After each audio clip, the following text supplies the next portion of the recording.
अदालती मामलात 27वीं तरमीम के ऊपर गुफ्तगू आगाज करेंगे और वेलकम करेंगे पैनल में सेनेटर JUI फेस से कामरान मुर्जा साहब। अस्सलाम वालेकुम। माहिर कानून किसी तारुफ के मोहताज नहीं है। सेनेटर साहब, thank you so very much for precious time.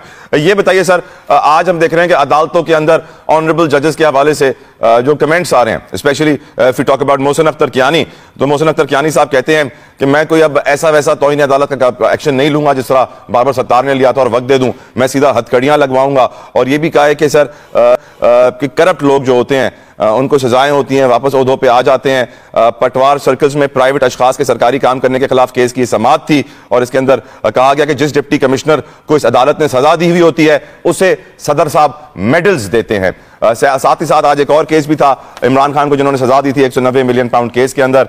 Justice Nasir Javed Rana साहब के खिलाफ फैसला महफूज किया डोगर साहब ने। मौलाना फजलुर रहमान साहब भी 27वीं तरमीम के खिलाफ उठ खड़े हुए हैं। आपको क्या लगता है सेनेटर साहब, ये अदालती मामलात किस डायरेक्शन में जा रहे हैं? Where will we end up? कहीं बंद गली में तो नहीं आ जाएंगे सेनेटर साहब? बंद गली में तो कहीं ना कहीं शायद आ जाए, मगर उसकी वजह हुकूमत होगी। गो कि ये रवैया भी जो है वो मुनासिब नहीं है। जजेस जो है ना वो अपने फैसलों से बोलते हैं और फैसले जो मर्जी करें वो अपीलेबल भी होते हैं, उसके अगेंस्ट रेमेडी अवेलेबल होती है, मगर जो करना है वो फैसलों से करें, ना कि इस तरह के रिमार्क्स जिससे जो है ना वो अनरेस्ट क्रिएट हो। इस वक्त मसला ये है कि 27th अमेंडमेंट के बाद सूरत हाल काफी गंभीर हो गई है। मुमकिन तौर पर कुछ जजेस भी निशाने पे हैं, हो सकता है कि वो इस वजह से भी हाइफर हो रहे हो, मगर स्टिल जो है ना वो उनको ज्यादा सुकून का मुजाहरा करना है इस पूरी सूरत हाल में, और सुकून का मुजाहरा करते हुए जो है वो कानून की मंशा के मुताबिक आगे बढ़ना। मौलाना साहब भी सुकून का ही मुजाहरा करेंगे सर, लाइक ऑलवेज? ये लाइक ऑलवेज मौलाना साहब हमेशा सुकून का मुजाहरा करते हैं, बड़े सब्र से काम लेते हैं, इसमें तो कोई डाउट नहीं ना सेनेटर साहब? यदि आप कह रहे हैं सब्र से वैसे काम लेना चाहिए, या ये नहीं पता कि आप 27वीं तरमीम पे वो कर रहे हैं या तनकीद कर रहे हैं? नहीं सर, मैं तारीफ ही कर रहा हूँ सर, तनकीद नहीं कर रहा। शुक्रिया आपका तारीफ करने का, मगर मौलाना साहब जो है वो हमने इसको रिजेक्ट कर दिया है इस 27th अमेंडमेंट को, और उसके बाद जो है वो मुख्तलिफ सूबों में आगे प्रोग्राम चेक कर रहे हैं कि प्रोग्राम बना के और किस सूबे में क्या करना है, किस वक्त पे करना है, ये मामला जो है हमने फिक्स कर दिया है। सर पहले तो हम देखते थे मौलाना साहब को मनाने की बहुत कोशिशें की जाती थी, क्या इस वक्त भी की जा रही हैं? मेरे इल्म में नहीं है ऐसी किसी कोशिश की। उसके बाद जो है अपना is it not surprising to you senator साहब? मुझे ये इल्म नहीं है कि 27th अमेंडमेंट के बाद मौलाना से किसी ने राब्ता किया है या नहीं किया, मगर इससे पहले का मुझे इल्म है कि इससे पहले राब्ते हुए हैं। जी सर। मगर उसमें राब्ते में जो है ना वो इस बात पे राब्ता नहीं था कि इस पे बैठ के इसको दुरुस्त किया जाए, बल्कि वो राब्ता जो है वोट देने के लिए था। तो इस तरह से वोट देने के लिए जिसमें हमारी इनपुट शामिल ना हो, मौलाना साहब तैयार नहीं थे। इनपुट हम देना चाहते थे मगर वो लेने के लिए तैयार नहीं। बिल्कुल ठीक सर। बैरिस्टर साहब, आपसे सवाल मेरा यह है कि एक तरफ हमारे मोहसिन अख्तर कियानी साहब कह रहे हैं कि जिस डीसी को सजा मिलती है उसे सदर मेडल पहनाता है, और 27वीं तरमीम में मौलाना साहब का भी इख्तलाफ सामने आ गया है। आपकी राय इसके ऊपर बैरिस्टर आमिर हसन साहब? देखिए, मेरे ख्याल से जो फैसले करने चाहिए, अब अगर जज उठ के वाने सदर पे या हुकूमत के ऊपर तनकीद करेगा, अगर वो समझते हैं कि कोई डीसी गलत है तो उसके खिलाफ फैसला करे, ये चीज काफी है। जज का काम नहीं है अपने रिमार्क्स पास करना, जज का काम है फैसला देना। हमारे ये जो कुछ जजेस हैं इनकी आदत हो गई है, बनना तो शायद सियासतदान चाहते थे लेकिन जजेस बन गए हैं और अपना ये दोनों शौक पूरे कर रहे हैं, और 2 in 1 है, और ज्यादा उनके ऊपर असरात सियासत के हैं और वैसे वो जज भी हैं, और फिर उसी के तहत वो अपने ख्वाहिशात को पूरा कर रहे हैं। ये अब 27वीं तरमीम के बाद, 26वीं तरमीम के बाद थोड़ा सा कंट्रोल तो इन पे आया है। अब आपको चीफ जस्टिस वो काम करते हुए नजर नहीं आते।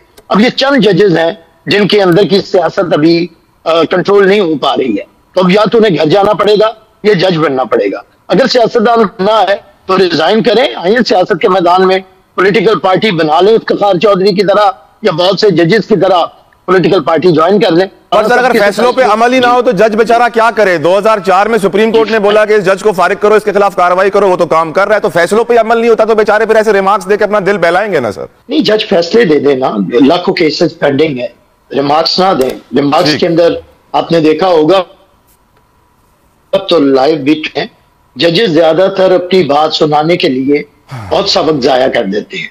जजेस का काम होता है बात सुनना, इसीलिए 2 वकील खड़े होते हैं। ये नहीं होता कि एक साइड का वकील है और एक साइड पे जज बैठा है। दोनों तरफ के वकील हैं, जज दोनों का बात सुननी है। और short on time, sorry to interrupt, short on time sir, sorry to interrupt. Aamir Mughal साहब अपने फैसले में बोले जी, भर के बोले। आमिर मुगल साहब, आपकी राय सूरत हाल पे, आपकी नजर में ये वो जजेस हैं जिनका जमीर अब तक जिंदा है? बैरिस्टर आमिर हसन साहब बड़ी अजीबोगरीब सी बात कर रहे हैं कि जजेस जो है उनको स्टेटमेंट या बयान नहीं देना चाहिए, फैसले देने चाहिए। आप जजेस के फैसलों को मानते कब हैं भाईजान? जजेस ने, सुप्रीम कोर्ट के जजेस ने फैसला दिया, इलेक्शन करवाए आइन के मुताबिक, 90 दिन के अंदर आपने वो फैसला मोटे से बूट की नोक पे रखा। सुप्रीम कोर्ट के लार्जर बेंच ने फैसला दिया कि रिजर्व सीटें तहरीक इंसाफ की हैं, इसको दी जाए, आपने वो अपने जूते की नोक पे रखा। नासिर जावेद राना का फैसला, नासिर जावेद राना का फैसला 2004 का, वो 2000 है, वो तलाशी तो साहब 2004 का फैसला। तो अमल तो नहीं हुआ ना सर, फैसलों पे अमल तो नहीं हो रहा ना सर। तो मैं यही कह रहा हूँ, स्टेटमेंट को छोड़ें जज की, आप तो फैसलों को नहीं मानते हो, सुप्रीम कोर्ट के फैसलों को नहीं मानते। इस वक्त तला जदोई साहब, पाकिस्तान में कोई आईनो कानून नहीं है, कोई पाकिस्तान में सुप्रीम कोर्ट और कोई अदालत नहीं है। मुगल साहब, जब भी आपकी हुकूमत दोबारा आएगी 5 साल, 10 साल, 15 साल, 20 साल के बाद, आप 26, 27, 28 सब रिवर्स करेंगे? नहीं, देखिए इन्होंने तो आइन का हुलिया ही बदला दिया, नया आइन बनाएंगे या आइन ही खत्म कर देंगे? सुने, इन्होंने तो आइन का हुलिया बदला दिया। ये अब मुत्तफिका आइन नहीं रहा। पहले एक मुत्तफिका आइन था, 73 का जो आइन था वो मुत्तफिका आइन था।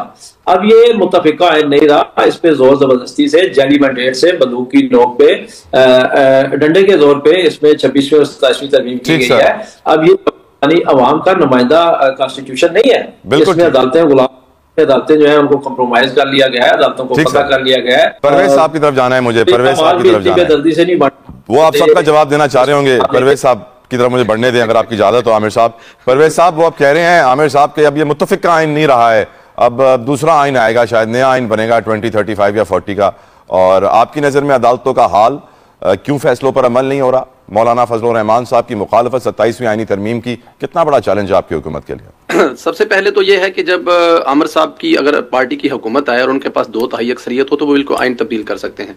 ये उनका राइट होगा, उनका हक होगा। उस वक्त की अपोजिशन शोर भी मचाएगी तो मेरे ख्याल में वो शोर मचाने का हक भी अपोजिशन को दिया गया है। जहां तक जजों के बारे में बात है ना, मेरे ख्याल में लोगों को भूल जाता है ना, आमिर भाई की जो मेमोरी है ना वो बड़ी शॉर्ट है और वो सिलेक्टेड चीजों को याद रखते हैं और बाकी चीजें डिलीट मार देते हैं। उनको शायद इमरान खान साहब का वो खड़े होकर इफ्तिखार चौधरी को धमकियां लगाना भूल गया, वो भी तो एक जज ही हुआ करते थे ना। ज़ेबा साहब के साथ क्या करना था इमरान खान साहब ने, शायद वो भी, नवाज शरीफ ने भी साकिब निसार को कम धमकियां नहीं दी हैं सर। एक तो इमरान जी भाई आप कर ले, मैं बाद में मैं नवाज शरीफ ने भी साकिब निसार को कम धमकियां नहीं दी हैं सर, ऐड कर रहा था सर कोई बात नहीं सर, आप बिल्कुल और भी 2-4 नाम ले लें, लेकिन एटलीस्ट मेरे वाला अगर बात मुकम्मल कर लूं तो प्लीज करें, मैं ऐड कर रहा था आपकी बात में सर जी। अच्छा जी, चलो इमरान खान साहब ने उसके बाद आगे चले जाएं, फिर उसके बाद काजी फैसला के खिलाफ जो किया मेरे ख्याल में उनके दौरे हुकूमत में वो भी आपके साथ